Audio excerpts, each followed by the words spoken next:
faço parte de um movimento muito bacana criado pelo seu Willy Horn, que é fundador da Cirela e hoje o maior filântropo do Brasil, chamado Think Tank do Bem. É um grupo que se propõe a pensar como fazer o bem e como fazer com que o bem seja engajado pelo Brasil. E essa forma de tentar atrair pessoas para fazer o bem criou um movimento chamado Vem Fazer o Bem.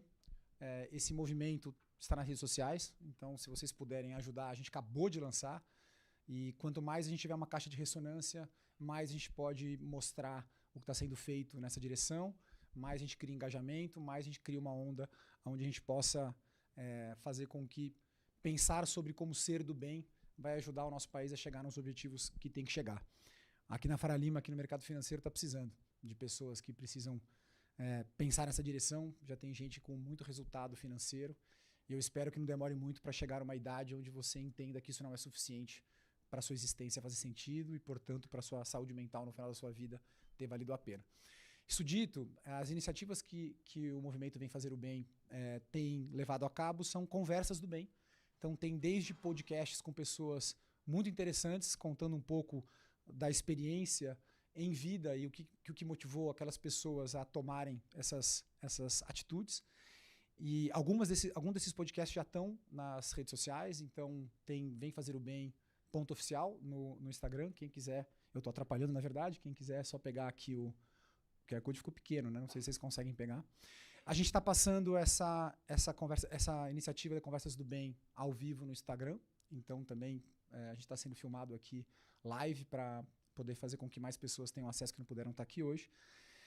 Mas dito isso, eu acho que eu queria só fazer uma introdução onde as pessoas que foram convidadas aqui, muitas delas foram convidadas por algumas pessoas membros do Think Tank. Eu convidei algumas das pessoas que estão aqui, porque achei que era importante que aquelas pessoas, no lugar que elas estão, pudessem divulgar. Então, cada uma das pessoas que estão aqui, se puderem, e que estão assistindo, se puderem ter essa responsabilidade de divulgar esse movimento, eu acho que em algum momento a gente vai chegar num patamar que isso vai ter uma envergadura que a gente vai se orgulhar bastante, que vai de fato poder fazer diferença concreta.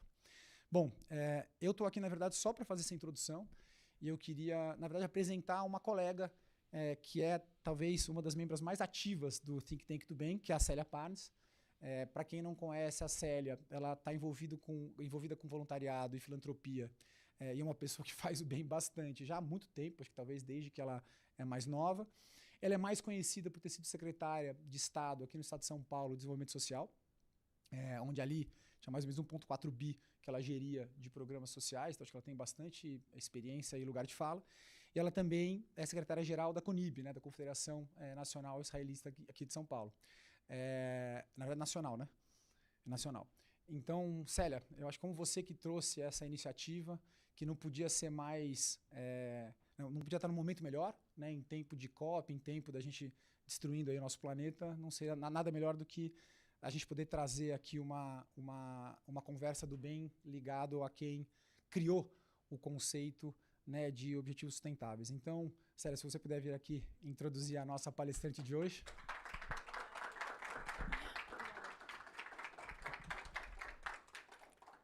Eu imprimi aqui, porque achei que falar de memória, às vezes eu ia esquecer, e eu queria introduzir o Think Tank, queria introduzir a TNC e queria introduzir a Paula. Então, achei melhor ler. É melhor falar de improviso, mas eu vou ler assim mesmo. O Think Tank foi, na verdade, criado, idealizado pelo Sr. Willy Horn, que muitas pessoas devem conhecer aqui. E, na verdade, a ideia foi produzir conhecimento e influência positiva e atuar, na verdade, como um laboratório de ideias. E pensar caminhos concretos para o Brasil para desenvolver o bem da forma mais genérica, como ele gosta de falar. Ele gosta muito de pensar o bem de forma ampla. Então, no fundo, é uma plataforma que une profundidade ética com rigor intelectual, e disso o Alê se encarrega muito bem, que é o nosso presidente do Think Tank, e sempre ancorado na premissa de que o bem deve ser intencional, organizado e escalável. E por isso que fez tanto sentido para mim aproximar o Think Tank da TNC. A TNC, que é a The Nature Conservancy, mas todo mundo chama de TNC, ela é uma das maiores e mais respeitadas organizações ambientais do mundo. Ela opera também de modo científico, visão global, e capacidade de implementação em larguíssima escala. A TNC carrega uma visão sistêmica de que não existe prosperidade humana sem conservação dos ecossistemas e não existe conservação duradoura sem justiça social, diálogo e alianças amplas. Um evento com a TNC e o Think Tank do Bem faz todo o sentido do mundo, porque a gente acaba unindo valores humanos e ciência aplicada, ética e responsabilidade com soluções ambientais de alto impacto e o empresariado brasileiro e as redes globais de sustentabilidade. E eu trouxe aqui um pouco para contar para vocês porque a nossa palestrante hoje está aqui e eu queria dividir com vocês a importância da gente poder escutar a Paula Caballero aqui hoje. É uma pessoa que eu admiro, uma das minhas divas do mundo ambiental, de fato, e ela me contou hoje que ela participou da COP1. E ela é uma pessoa que ela fala e ela se arrepia e ela se emociona e os olhos enchem de lágrimas. Ela é uma pessoa que transpira a questão ambiental. E eu vou ler um pouco para vocês o currículo dela. Ela é amplamente reconhecida como a criadora dos ODS, que depois a ONU adotou. Olha que incrível.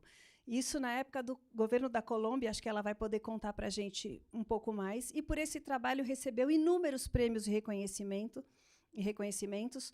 Foi diretora sênior do Banco Mundial, da Lands of Life, do World Resources Institute, além de ter atuado no Ministério de Relações Exteriores da Colômbia e do Programa das Nações Unidas para o Desenvolvimento.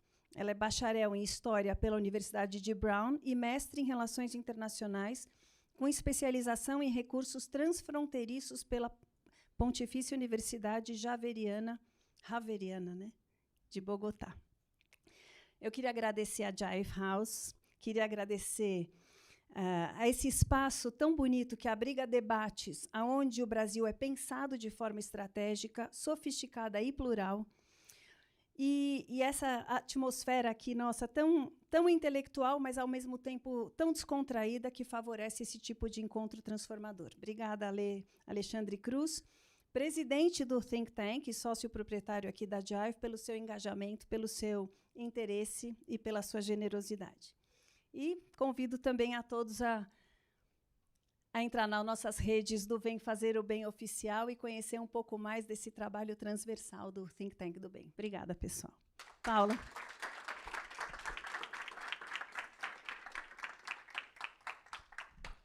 Boa tarde.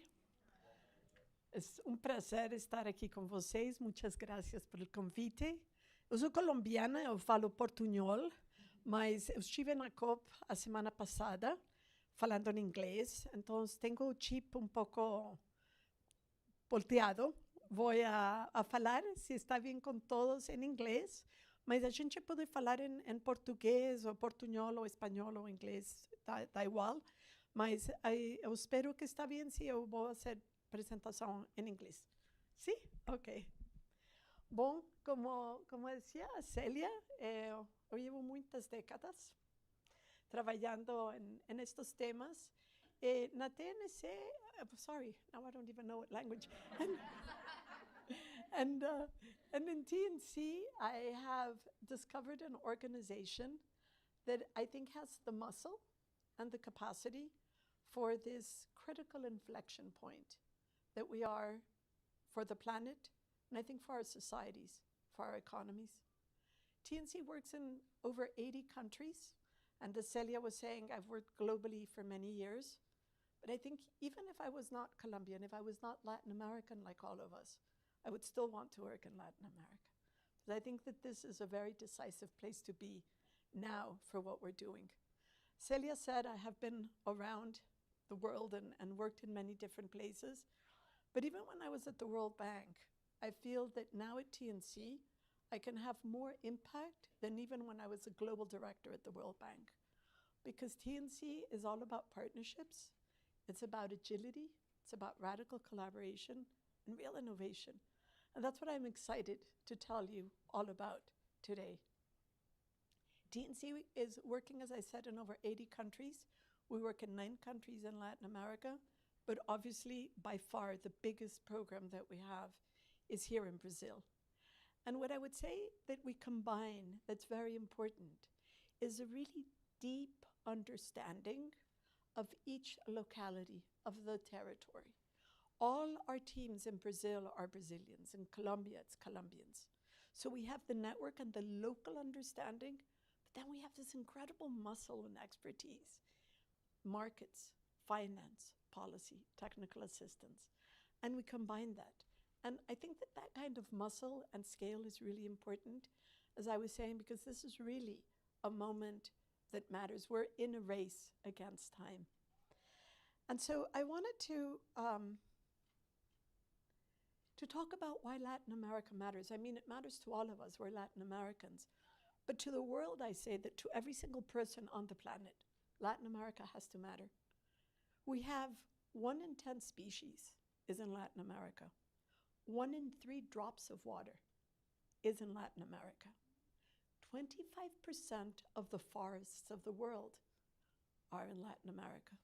The Amazon, but also Chaco and the Selva Maya and the temperate boreal forests of Chile. And here's the fact. 57% of the intact forests of the whole world are in Latin America. So that's what we have to remember. Not only do we have this incredible wealth, we're this amazing powerhouse, but largely our ecosystems are intact. And that is a miracle in today's world, and an opportunity and a responsibility for all of us. Because my main message is that Latin America is an environmental powerhouse, but these are not environmental assets. These are the foundations. These are our foundations of our GDP, of our jobs, of our livelihoods. Our economies across Latin America are very dependent on our natural resource base. So when we talk about environment, always think about the social and the economic dimensions, and the fact that this, what happens now, what happens in the next few years, is going to really define what happens, not in the next decades, but in the next centuries. So we really have to understand the importance of Latin America and this critical inflection point. And I would say to all of you as leaders, that when you engage really actively, proactively, decisively in the so-called conservation agenda, what you really is doing is strategic investments, risk mitigation, ensuring the sustainable foundations of our economies and of our societies. This is not an environmental agenda. TNC is not a conservation organization. It's about sustainable development. Because here's the thing, that people know about the Amazon and the biodiversity and all of that, the jaguars, and we see all the pictures, it's all very nice. But we're also a global powerhouse for food security. Latin America exports about 25% of the world's agricultural, fisheries, and ranching. And experts believe that this can double by 2050. And here's something that's really important. 50% of our producers are smallholders. So when we think about climate, we think, oh, we have a climate crisis. Yes. We have a biodiversity crisis. Yes. But Latin America also has an equity crisis. And that equity crisis is at that crossroads also of that juncture of so-called environment with agriculture and ranching. And if we can, the message here is that if we can align the producers' incentives, the markets, the policies, we're not just going to grow more food. We're going to grow more food and keep the rivers flowing. And we're going to keep the forests standing. And we're going to help the communities thrive. And that's what it's about, that it all comes together, adding up to much more than the sum of the parts. Because we really, as I said before, we really are in a critical juncture. We're in a race against time. You know, you've seen the news. I don't have to tell you about the droughts, the deforestation, the fact of the increasing heat waves, the fact that I've seen articles in Brazil on the agrosuicidio, because the rain in some places is taking 57 days longer to arrive. Where you used to have 2 or 3 crops, you have 1. So we're already seeing very much the impacts. And the message is that if we think of Latin America, what we have to think of is that we have an ecological drivers, like an ecological engine. And if that starts to falter, it's going to have ripple effects. Ripple effects on food security, ripple effects on rain, ripple effects on food security. Because the fact is that, for example, when you think of the Amazon, you know it's a river and you know it's a basin, but it is also the flying rivers. And the flying rivers of the Amazon go all the way down to Santa Catarina. They go all the way down to southern South America. So the rain that is there is also coming from the Amazon. That is also the Amazon. That's not environmental. What we export, the beef, the soy, the corn that we export, we're exporting water. We're exporting the Amazon. So that's how we have to start to really think and understand what it is that we need to do and why we need to do it and how we need to do it. And one important part of the how is people. We believe, as Celia was very rightly saying, that nature cannot thrive without people and people cannot thrive without nature.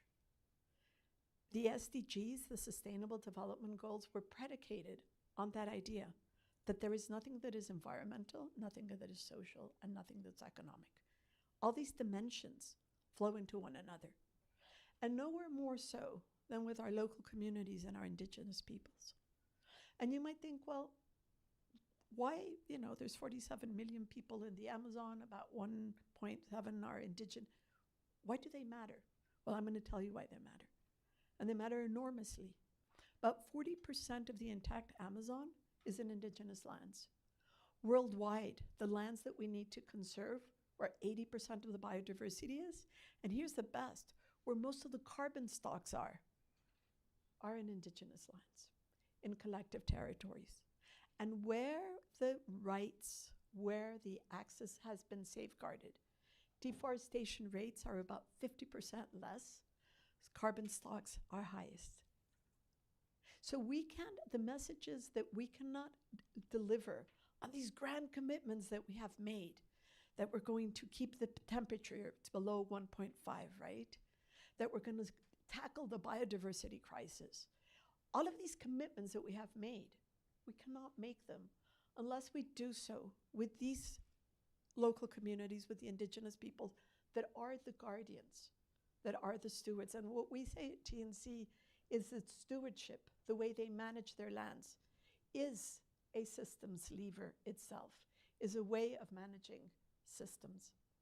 And so this is really also, we work with big agribusiness.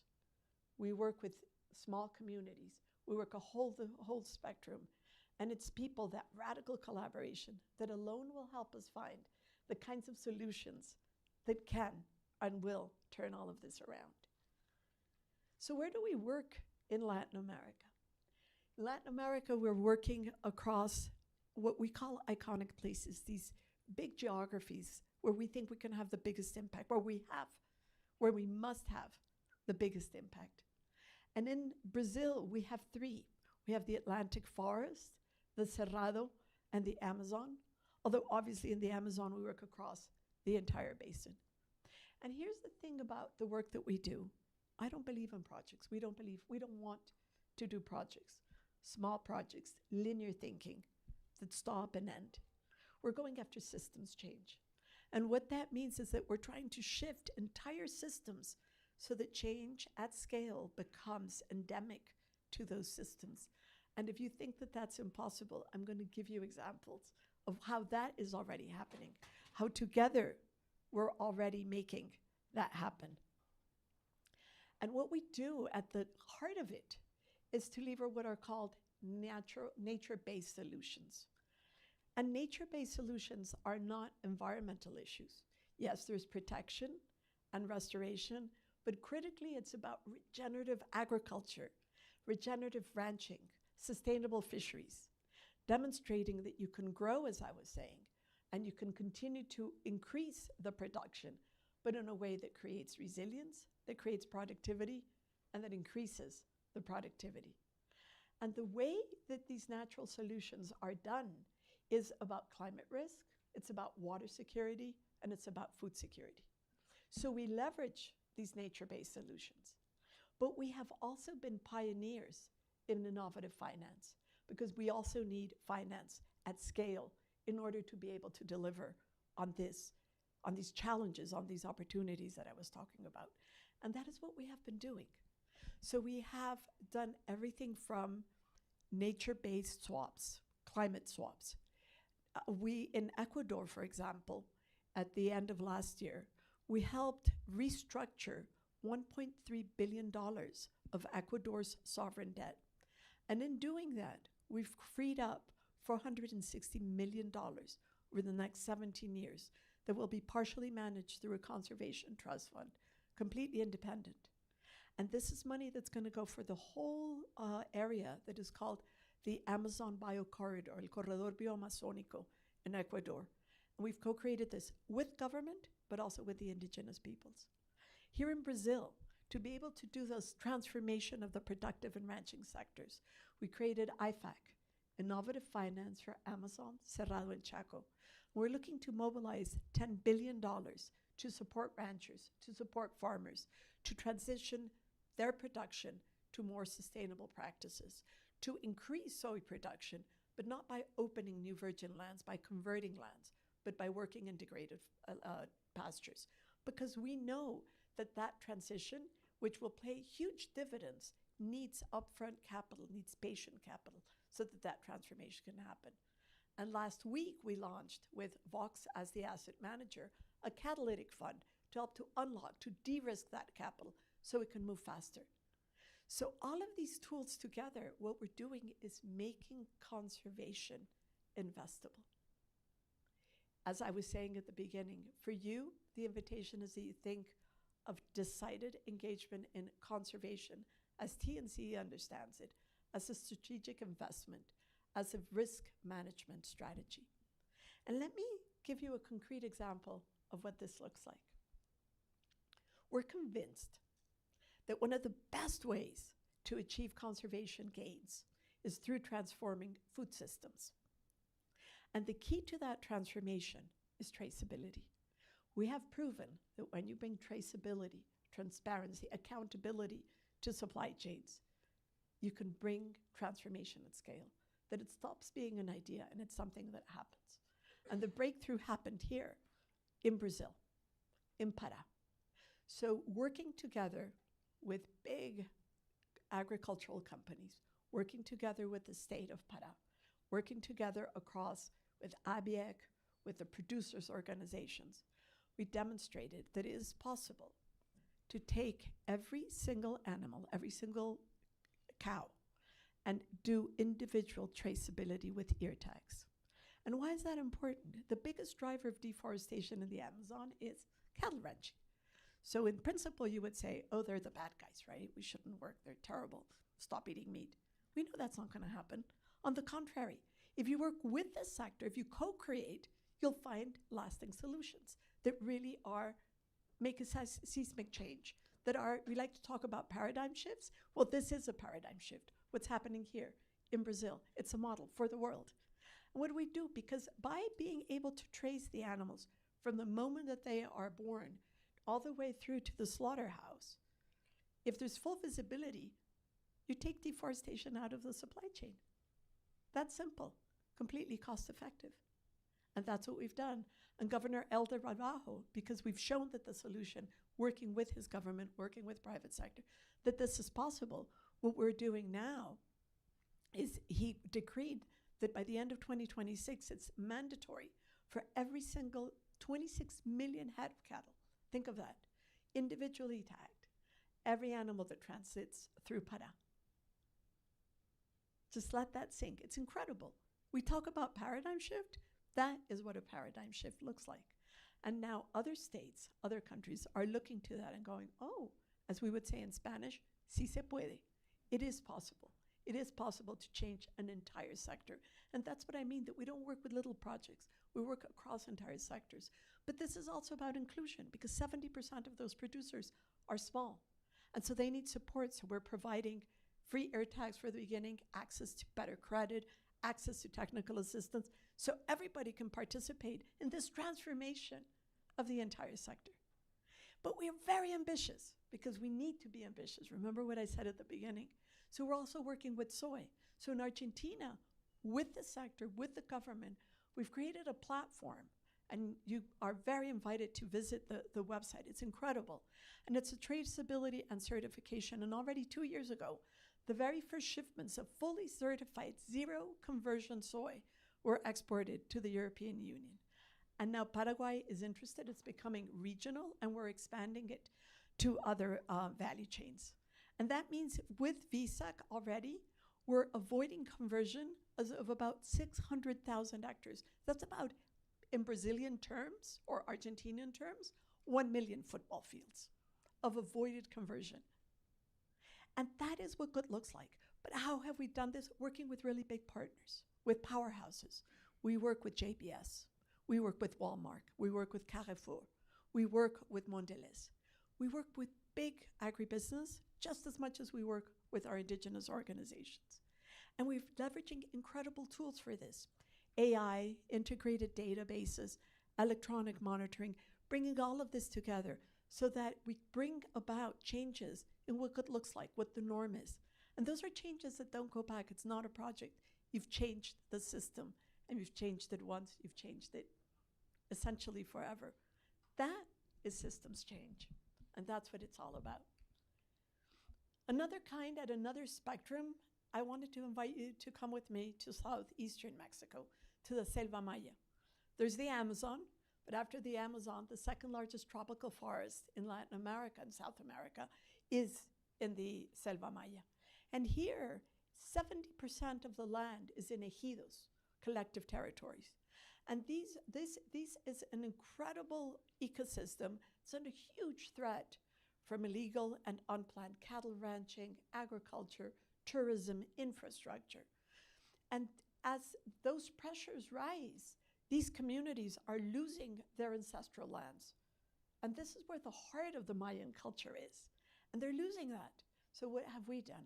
We've gone in and we're working on social bioeconomy, these shorter value chains, where you work with the millennial milpa system, which is really agroforestry of being able to integrate many different crops into this vibrant system. We've been working with 104 organizations.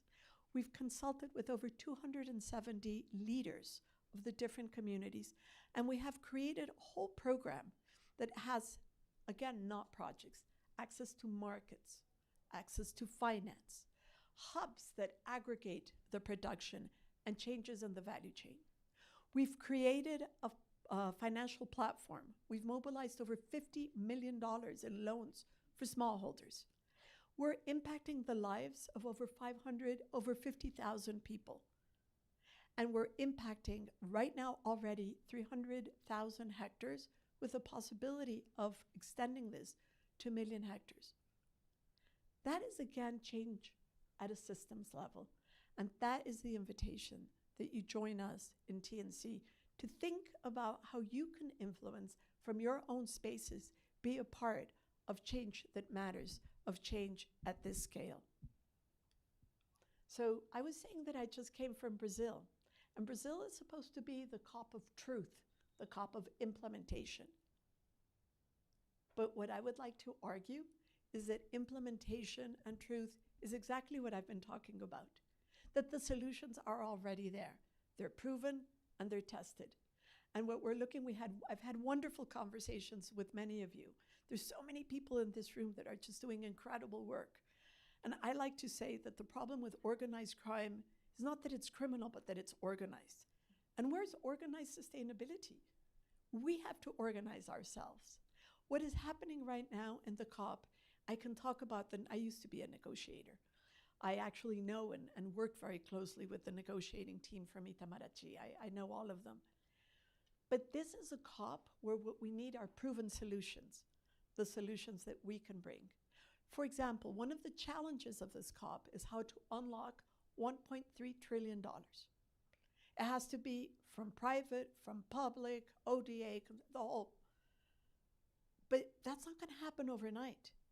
You have to be innovative, you have to be creative, and that is what TNC has done.